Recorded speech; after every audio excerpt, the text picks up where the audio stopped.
महामहिम राज्यपाल महोदय के अभिभाषण में यह जोर दिया जाए, परंतु राज्यपाल महोदय ने अपने अभिभाषण में यह नहीं कहा।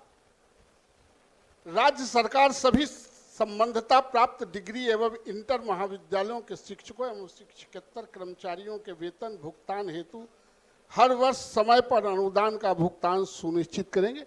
मैं सोचता था महोदय कि जो महामहिम जो दस्तावेज पढ़ रहे हैं, जो राज्य सरकार की उपलब्धियों को गिना रहे हैं, राज्य सरकार ने जो संचालन किया है उसकी उपलब्धियों को आईना के तरह, लोकतंत्र में कहते हैं राज्यपाल का अभिभाषण आईना के तरह चमकता है, लेकिन उसके शिक्षा में कोई खास प्रतिबिंब नहीं आ रहे थे। जो महत्वपूर्ण बातें हैं वो उसमें नहीं जुटा हुआ था। महोदय, आज क्या है, राज्य के 80% जो बच्चे, अभी संजय सिंह जी जो बखान कर रहे थे, डाटा दे रहे थे 12 लाख और 16 लाख, उसके 80% बच्चे गांव, गरीब किसान मजदूरों के बच्चे, गांव और पगडंडियों में रहने वाले बच्चे, ये वित्रहित स्कूलों, कॉलेजों, इंटर कॉलेजों और डिग्री कॉलेज से शिक्षा ग्रहण करते हैं। उसको, और इस राज्य का महोदय, इस राज्य में जितने 42-4300 फर्स्ट चरण में जो विद्यालयों के अधिग्रहण राज्य सरकार ने किया, जिसको राजकीयकृत विद्यालय कहते हैं, वह भी इसी तरह जो आज एफिलिएटेड कॉलेज और स्कूल हैं, इसी तरह गांव के अभिभावकों ने खोला था और उसको राज्य सरकार ने अधिग्रहण किया।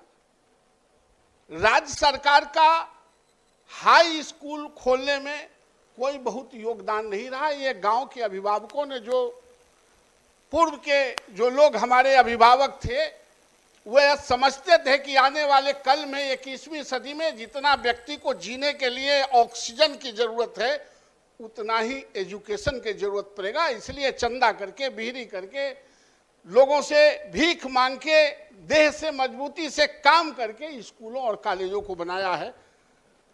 आज भी जो स्कूल और कॉलेज हैं वित्तरहित, उसकी स्थिति वही लोगों ने खोला है। आज तो हमारे जैसे लोग, जो संपन्न लोग हैं, वो रोजगार के रूप में स्कूलों और कॉलेजों को खोलते हैं।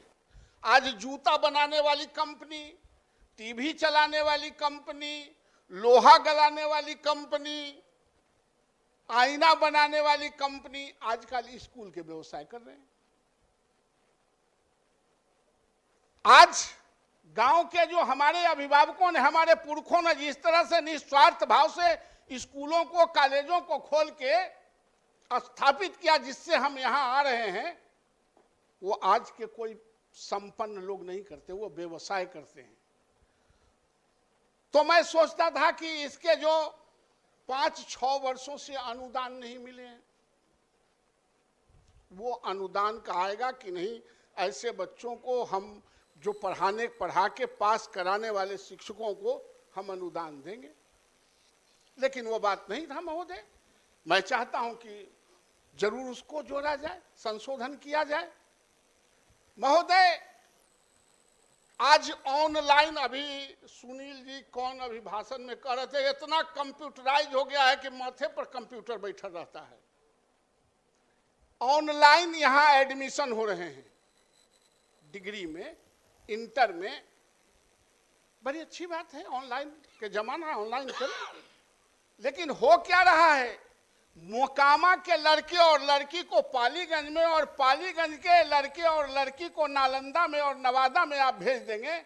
इन गरीब के बच्चों को और गरीबों को, अभिभावकों को इतनी हैसियत नहीं है कि एक जगह से हटा के दूसरे जगह रह के और वो पढ़ा सके। जिस दिन उसकी हैसियत हो जाएगी कि अपने बच्चों को हम अपने घर से छोड़ के दूसरे जगह पर हम पढ़ाने के लिए रख सकते हैं, तो फिर वह भी आपका स्कूल और कॉलेज छोड़ देगा। आज आपके यहाँ कौन पढ़ता है? जो मजबूर है, जो लाचार है, जो बेबस है। आज चपरासी के भी नौकरी करता है सरकारी, और 25-30 हजार 40 हजार तनख्वाह मिलता है, वो अपने बच्चों को आपके स्कूल में नहीं पढ़ाते। इसको तो मूल्यांकन करना होगा महोदय। हम राज्य को विकसित बनाना चाहते हैं, हम इंफ्रास्ट्रक्चर बेहतर बनाना चाहते हैं, हम फ्लाईओवर बनाना चाहते हैं, हम सड़क बनाना चाहते हैं, हम गंगा में नाव चलाना चाहते हैं, हम गंगा किनारे मेरीन ड्राइव बनाना चाहते हैं। ये किसके लिए? कौन इस पर चलेंगे? कौन इसको सुसज्जित रखेंगे? ये उन्हीं लाचार और गरीब के बच्चों को जिन स्कूलों से हम लोग पढ़ के आए हैं, ये उसी के लिए। अगर किसी राज्य में दो पथ है महोदय, एक ज्ञान पथ है और एक राजपथ है। राजपथ को बेहतर बना दिए और ज्ञान पथ में गड्ढा रह गया तो वो राजपथ भी दुरुस्त नहीं रहेगा। जब ज्ञान में गड्ढा होगा तो उसमें भी गड्ढा पैदा कर देगा। महोदय, मैं यह कहना चाहता हूं, आप सब काम करें, लेकिन राज्य का विकास तो तब होगा जब आपके आने वाले कमिंग जनरेशन, जिनके कंधों पर बिहार की जिम्मेवारी और भारत की जिम्मेवारी 21वीं सदी में सौंपना है। कोई अंतिम व्यक्ति इस सोसाइटी में नहीं होता है महोदय। जो आया है उसको जाना पड़ेगा, जो शुरुआत किया है उसके अंत होंगे। इसीलिए हर अभिभावकों ने अपने जनरेशन को आगे बढ़ाने के लिए उसको ट्रेंड करता है और राज्य सरकार भी ट्रेंड करना चाहती है। आज स्कूलों में क्या है? राज्य सरकार ने स्कूलों को उत्क्रमित कर दिया। प्राइमरी स्कूल को, मध्य विद्यालय को, और प्रिंसिपल इंटरमीडिएट के पढ़ाने वाले बच्चों के प्रिंसिपल होंगे मैट्रिक पास हेडमास्टर। अरे आप वहां हेडमास्टर भी दे दीजिए ना। अच्छा, आप इंटरमीडिएट में और 10th में पढ़ाने के लिए आप डिप्यूट कर देना है प्राइमरी के मास्टर को। नहीं, हम तो बहाली करने के लिए कर रहे हैं, हम गाली थोड़े दे रहे हैं ना। ठीक है, शुरू है, हम ही कहां करें शुरू में स्पीडर लगाने के लिए हम कह रहे हैं। तो महोदय, हम तो यह चाहते हैं कि आप जिन विद्यालयों को खोला है उन विद्यालयों में शिक्षक भी तो दीजिए, हेडमास्टर भी तो दीजिए, वहां शौचालय भी तो बनाइए, वहां बाथरूम भी तो बनाइए, वहां बेंच डेस्क भी दीजिए। महोदय, आप आसन पर बैठे हुए महोदय, क्या स्थिति है शिक्षा विभाग की? हम लोग जनप्रतिनिधि हैं, 14,90,000 की 99,000 तक लिखेंगे नली बनाने के लिए और गली बनाने के लिए और सड़क बनाने के लिए, तो बाकलम खास हो जाएगा, हमको टेंडर में नहीं जाना पड़ेगा। लेकिन हम 50,000 रुपया के गांव के गरीब के बेटा को बैठने के लिए अगर बेंच डेस्क देते हैं तो टेंडर में चल जाता है। 1-1 साल तक टेंडर नहीं होता है। आखिर क्या विजन है, क्या दृष्टिकोण है? हम नली गली 15 लाख रुपया में लगा सकते हैं, लेकिन हम 50,000 1 लाख का बेंच डेस्क नहीं दे सकते हैं। हमारी जिम्मेवारी है कि गरीब के बच्चों को हम जमीन से 1.5 फीट ऊपर लाएं। हम बहुत ऊपर नहीं ले जा सकते हैं, लेकिन जमीन से 1.5 फीट ऊपर तो महोदय हम ले ही जा सकते हैं। तो यह दृष्टि की कमी है।